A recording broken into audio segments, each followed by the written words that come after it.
Kalau dalam pandangan saya, sekarang itu para ulama juga harus berhijrah dari dakwah secara konvensional melalui mimbar, harus melalui media-media sosial.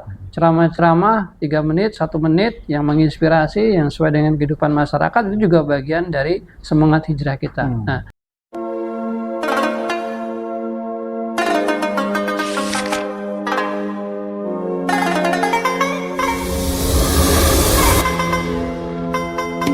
Assalamualaikum warahmatullahi wabarakatuh. Jumpa lagi dengan kami dari TV MUI Kota Depok yang selalu eksis dalam produksi karya-karyanya yang sangat bermanfaat bagi umat Islam. Baik, saat ini kita masih dalam rangkaian bulan Muharram. Semangatnya adalah semangat hijrah, berubah dari kebaikan menuju menjadi lebih baik lagi. Salah satu pesan dari hijrah atau Muharram.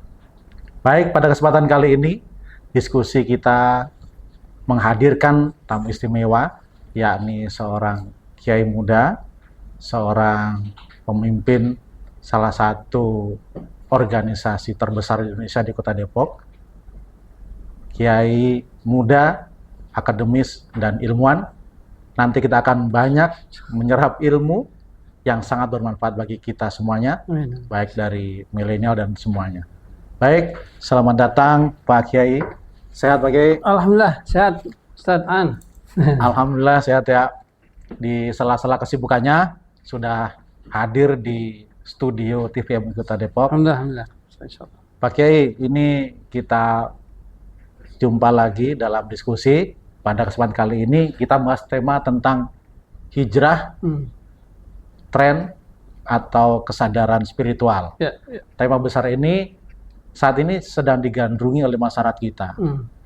Nah, memang apalagi saat ini bergeser pada dengan era digital. Hijrah bukan hanya fisik saja, tapi juga di dunia digital, AI dan sebagainya. Tapi ada hal yang pengen kita gali lebih dalam lagi, bagaimana makna hijrah, terus kemudian pengaruhnya, dampak bagi masyarakat. Apalagi bagaimana kehidupan yang glamor terus kemudian berubah menjadi hijrah. Apakah makna sesungguhnya dari hijrah tersebut? Baik Pak Kiai, mohon berikan penjelasan kepada pemirsa terkait tentang makna hijrah tersendiri dan tentunya bisa menjadi pencerahan bagi kita semuanya. Silakan Pak Kiai. Baik, Assalamualaikum warahmatullahi wabarakatuh. Alhamdulillah, salatu wassalamu ala rasulillah wa ala alihi wa sahbihi wa mawala amma ba'du. Ustaz An dan para pemirsa MUI Depok TV yang dirahmati Allah, bahwa hijrah adalah bagian dari kehidupan kita yang harus terus kita hadirkan sebagai amal soleh. Dulu Rasulullah hijrah dari Makkah ke Yathrib atau Madinah. Tapi kita sekarang nggak ada lagi tuh yang namanya hijrah, kita pergi ke Mekah terus ke Madinah hijrah. Tapi hijrah yang disebut adalah hijrah maknawi, dari yang buruk kepada yang baik, dari maksiat kepada taat, dari yang nggak rajin sholat, dari yang nggak pernah ke masjid, masjidnya cuma hari Jumat doang, jadi subuh juga ke masjid, itu bagian dari hijrah. Bahkan juga hijrah itu dari identitas. Kalau sekarang kita banyak mendengar dan melihat berita-berita bahwa di Eropa banyak orang-orang di luar Islam masuk kepada Islam. Mereka hijrah dari kekufuran kepada keimanan. Ini sebuah fenomena yang luar biasa. Bahkan di London sendiri itu sekarang banyak sekali orang-orang Islam. Dan bukan hanya para imigran, tapi orang-orang asli yang menjadi Muslim. Ini juga bagian daripada fenomena hijrah yang semakin terus berkembang, semakin banyak orang yang sadar. Apalagi sekarang ini di era yang serba cepat, di era digital, orang kadang-kadang mengalami kekosongan batin. Dan dengan hijrah itulah, dengan mengingat Allah, dengan bertaat kepada Allah, insya Allah menjadi salah satu solusi dalam kehidupannya. Dan juga hijrah itu bisa dimaknai di era sekarang, di era dunia digital, di era maya. Ada dunia-dunia medsos yang sangat luar biasa. Sekarang kita juga melihat bahwa media sosial itu diisi dan banyak sekali konten-konten yang menampilkan tentang hijrahnya seorang. Ada yang berbuat baik, ada yang kemudian dari segi pakaiannya, dari segi kesehariannya, yang kemudian itu juga menjadi ladang dakwah. Bahkan kalau dalam pandangan saya, sekarang itu para ulama juga harus berhijrah dari dakwah secara konvensional melalui mimbar, harus melalui media-media sosial. Ceramah-ceramah 3 menit, 1 menit yang menginspirasi, yang sesuai dengan kehidupan masyarakat, itu juga bagian dari semangat hijrah kita. Nah, semangat hijrah ini harus terus kita rawat agar kita semakin baik, agar kita semakin taat kepada Allah Subhanahu wa taala. Dan di dalam Al-Qur'an juga kita diingatkan oleh Allah Subhanahu wa taala bahwa alladzina amanu wa hajaru wa jahadu. Ya, dia harus beriman, kita harus beriman, dan beriman itu kadang-kadang kita suka mengalami ada aful iman, menurunnya iman, ya kita harus menguatkan diri kita untuk kembali kepada yang lebih baik, kepada yang lebih beriman, lalu kemudian wajahadu, dan diperjuangkan yang sudah baik itu kemudian dipertahankan dan menjadi lebih baik lagi. Saya kira itu Pak Sadanan sebagai pengantar. Iya, terima kasih, ini sudah memberikan ilmu yang berharga bagi kita. Nah, jadi pertanyaan Pak Kiai ya, ini kan ada namanya tren juga ya. Kadang ya kita tahu lah public figure, ini pas lagi Ramadan, itu semua menyesuaikan tuh, pakai muslim, semua nutup aurat. Setelah itu lewat itu langsung lepas lagi. Nah, ini bagian dari hijrah sendiri atau bukan Pak Kiai? Oh, itu bukan hijrah. Itu hanya menyesuaikan dengan waktu ya. Kalau hijrah kan sebetulnya berpindah ya. Ya bisa juga dikatakan hijrah permulaan ya. Ya, orang mau berpakaian menutup aurat itu kita alhamdulillah dia sudah mau memakai pakaian busana muslimah menutup aurat. Kita tidak perlu dan tidak boleh suudzon. Ya, tidak. Ya, mudah-mudahan ketika dia Ramadan dia berpakaian seperti itu, kita doakan saja ya, mudah-mudahan artis itu cakep banget, ya, cantik banget, terus-terusan dah dia pakai itu. Kita doain saja. Insya Allah seperti itu. Tapi memang secara esensi bahwa hijrah itu bukan berganti pakaian. Tapi hijrah itu berganti pemikiran kepada yang lebih baik. Berganti hati dari suasana yang tidak taat kepada yang taat. Kalau dikatakan bahwa merubah pakaian lalu kemudian berubah lagi, ya itu menurut saya hijrah yang tidak kemudian dalam ayat Quran amanu wa hajaru wa jahadu, tapi baru amanu wa hajaru kemudian turun lagi. Padahal setelah hajaru itu dia harus berjihad, memperjuangkan keyakinannya itu. Kalau dia sudah di bulan Ramadan berpakaian menutup aurat, maka kemudian dia harus memperjuangkan setelah Ramadan ya lebih baik lagi. Bahkan kalau dalam banyak pendapat ulama kan bukti keberhasilan Ramadan itu kan setelah Ramadan.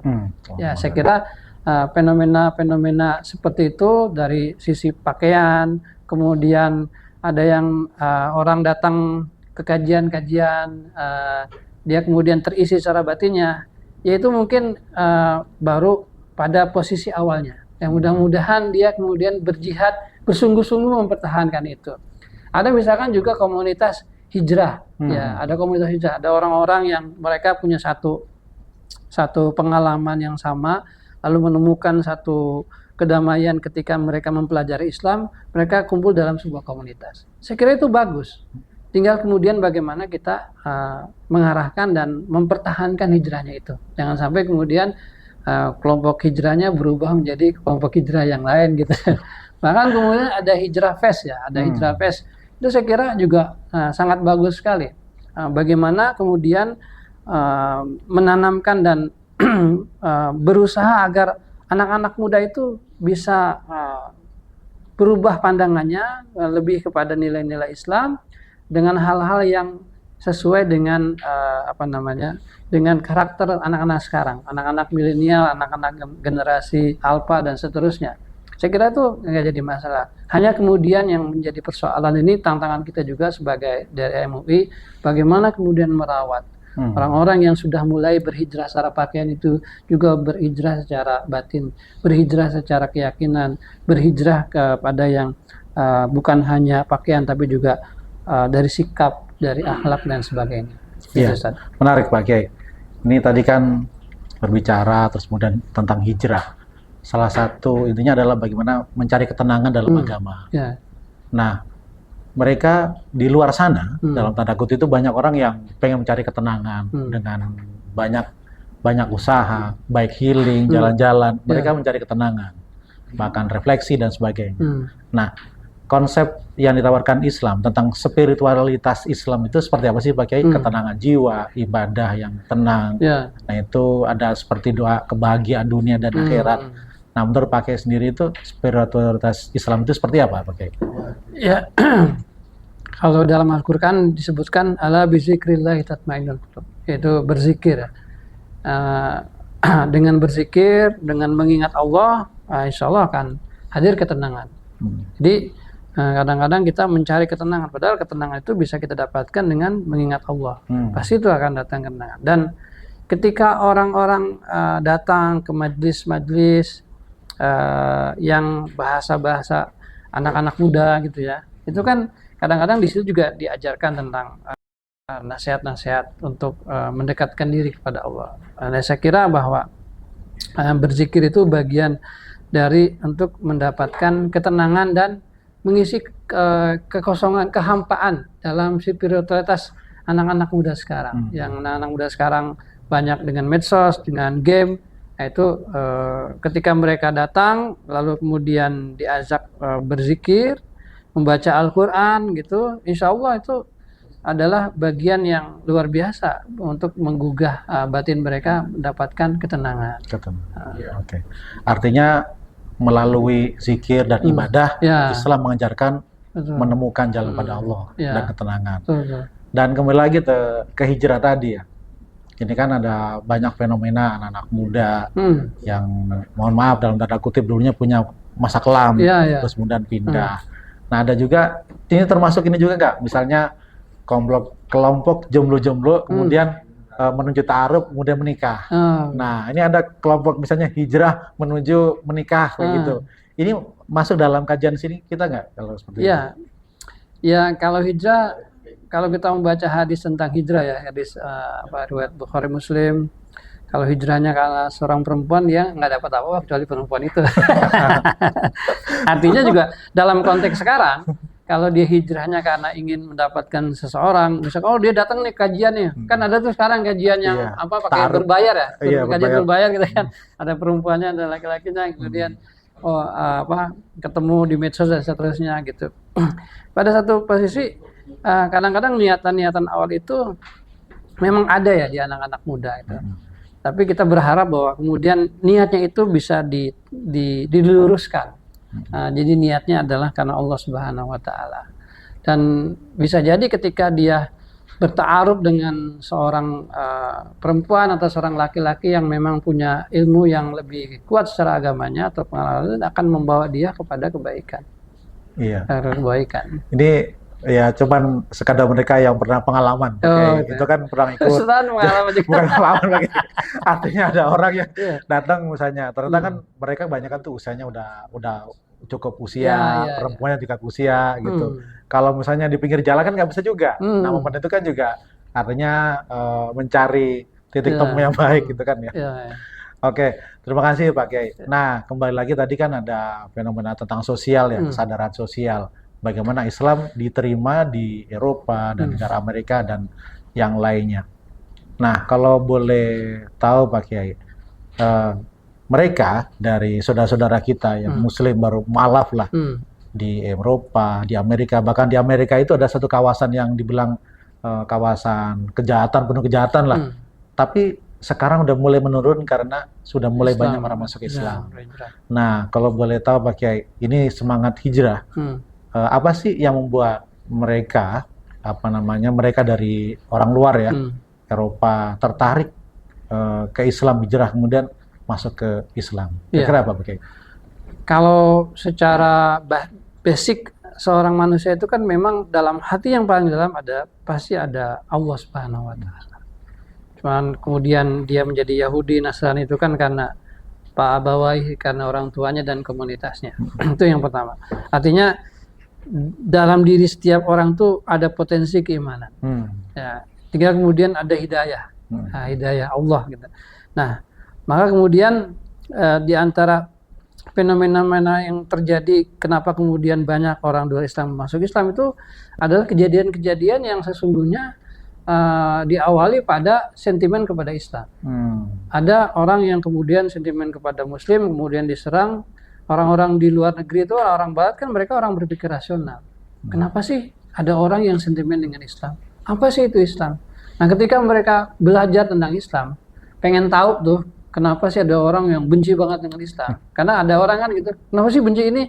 Dia pengen tahu tuh apa yang benci. Ternyata ketika dia baca Al-Quran, dia baca tentang buku-buku literatur Islam, dia malah menemukan kebenaran, malah menemukan sesuatu yang selama ini dia belum dapatkan. Nah, dari situlah Allah memberikan hidayah, dan kemudian mereka orang-orang Barat itu yang banyak berpikir rasional pindah kepada Islam.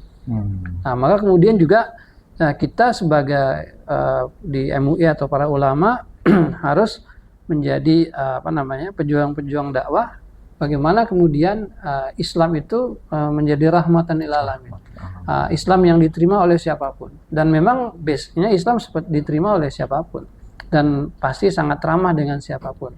Tinggal kemudian hal-hal yang tadi itu yang kesombongan bagi orang-orang dan seterusnya, ketidaktahuan. Dan ketika mereka tahu, malah kemudian mereka mengkonvert keyakinannya dari Kristiani, dari luar Islam kepada Islam.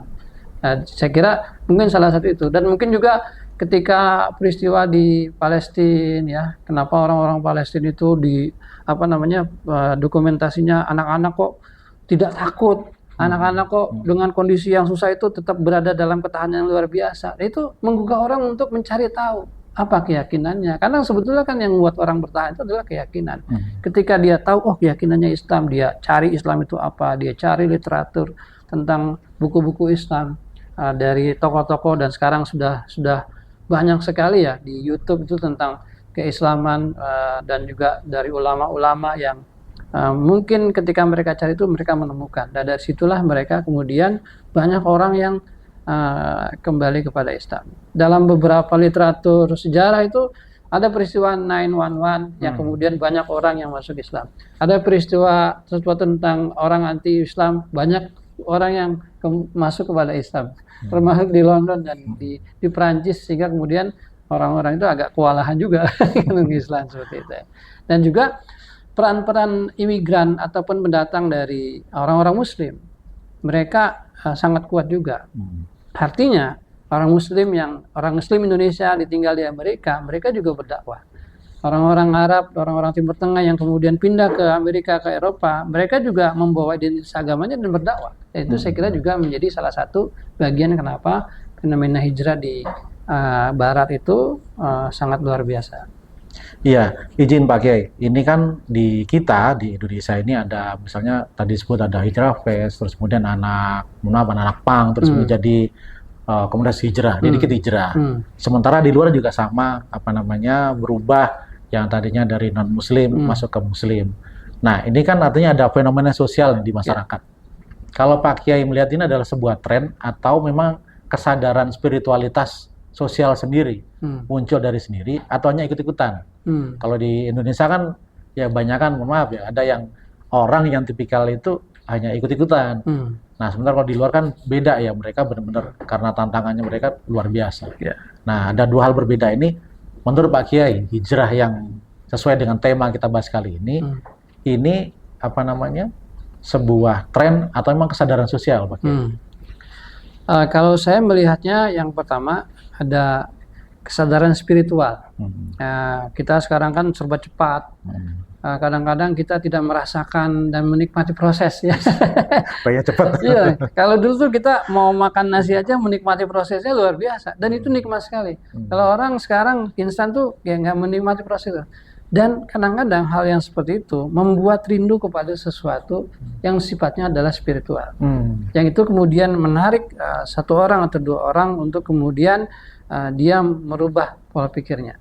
Ketika ada orang yang kekosongan dan kehampaan spiritual, dia akan mencari-cari. Baik itu melalui media sosial, melalui video-video, dan kemudian dia menemukan. Dan ketika dia menemukan, maka kemudian dia akan mencari komunitas untuk kemudian bisa menguatkan apa yang dia yakini sebagai pemenuhan spiritual itu. Baik, menarik Pak Kiai. Ini tanpa terasa waktu kita sudah habis ini Pak Kiai. Ya. Terakhir Pak Kiai, Ya. untuk penutup bisa memberikan pesan kepada teman-teman yang sedang hijrah, yang mengalami proses hijrah, dan tugas dari MUI ke depan merawat umat, bagaimana memajukan umat Islam dengan semangat hijrah. Ya. Gimana Pak Kiai? Ya, buat teman-teman siapapun di antara kita yang galau, yang banyak persoalan, ya, hidup ketidakpastian masa depan, ingatlah bahwa Allah pasti akan memberikan kebaikan, dan hijrah menjadi salah satu jalan kita untuk meraih kebaikan itu. Dan ketika kita sudah melangkah kepada kebaikan, jangan berhenti, jangan kembali ke masa lalu, karena kalau kembali ke masa lalu pasti akan membuat kita akan lebih buruk lagi. Tapi saya yakin orang-orang yang sudah mau mulai melangkah hijrah, jalannya akan terus berada dalam kebaikan. Tetap semangat untuk kita selalu berbuat baik, karena dengan kebaikan-kebaikan itulah Allah akan berikan kebaikan kepada kita semua.